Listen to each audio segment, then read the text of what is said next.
Kent. Now, once in a while you see a story even doing this job and you think, well, that surely cannot be right. Despite asbestos being banned over 10 years ago, 75% of UK schools still contain the deadly substance. Some may argue it can't be helped. School buildings built in the 50s to the 80s using that kind of material extensively. But what is the risk to children and teachers if their schools contain asbestos? With me now is Sarah Hunt, partner from Shoesmith's Legal Solicitors. Sarah, good morning to you. Good morning. And as I said there, I think a lot of people will be surprised that any asbestos still exists in schools.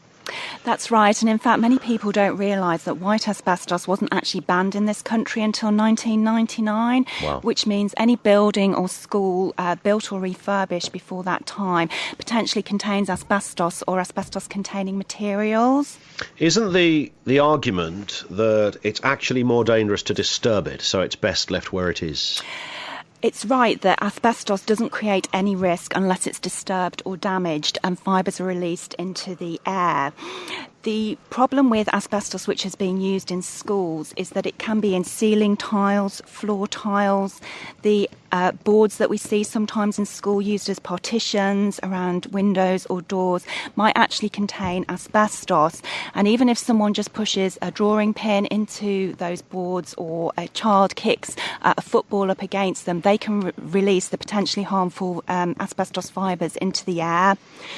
So that's why it's really important that the schools are aware of where the asbestos is and have procedures in place to make sure that it is safe, it is sealed off and that it's not disturbed. And there is a staggering death rate that's occurred even in the last 10 years, am I right? Though, we've still seen teachers dying of asbestos-related diseases. That's right. Sadly, 140 teachers reported as dying from asbestos-related illness over the last 10 years. And in fact, nationwide, 2,000 people dying from mesothelioma, which is the asbestos-related cancer. And mesothelioma can in fact be caused by exposure to just one asbestos fibre alone. And this is why it's such a huge hazard. So what will happen then? Where do we go with this? Because clearly the argument that most parents, and I think teachers would want to put forward is, let's just get rid of it. But somebody somewhere is stopping that process happening as fast as maybe it should. That's right. At the moment, the Department of Education is ensuring that schools comply with the Control of Asbestos Regulations 2006, which means schools must have an asbestos management plan and a survey.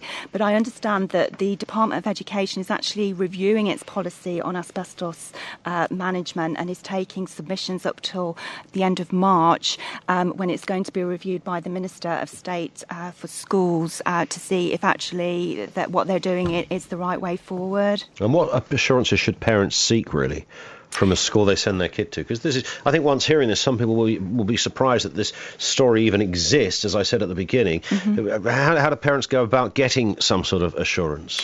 Yeah, they can ask their school or the local authority for a copy of the school's asbestos management plan and survey, and that will tell them where the asbestos is in the school and what condition it's in. But they can also ask questions of the governors, the head teachers or the teachers about what action the school would take if they saw asbestos that was damaged or disturbed. They can also ask questions about what risk assessments the school have got in place to make sure walls aren't disturbed or interfered with by the children. And in fact, we've put a really detailed list of questions that parents can ask of the schools just to reassure themselves about what the school are doing on our website at access-legal.co.uk. Because I think it would be reasonable, wouldn't it, that some parents will look at this story and think, hang on, this was banned over 10 years ago. 75% of schools still have this deadly substance within it. We have a disproportionate death rate of teachers with dying of related diseases. I don't want to send my kid there at all. That would be a reasonable argument that some parents might want to make. Absolutely, but if they put the questions to the school, hopefully they can get some reassurances from the school that they are actually taking all the precautions that they need to.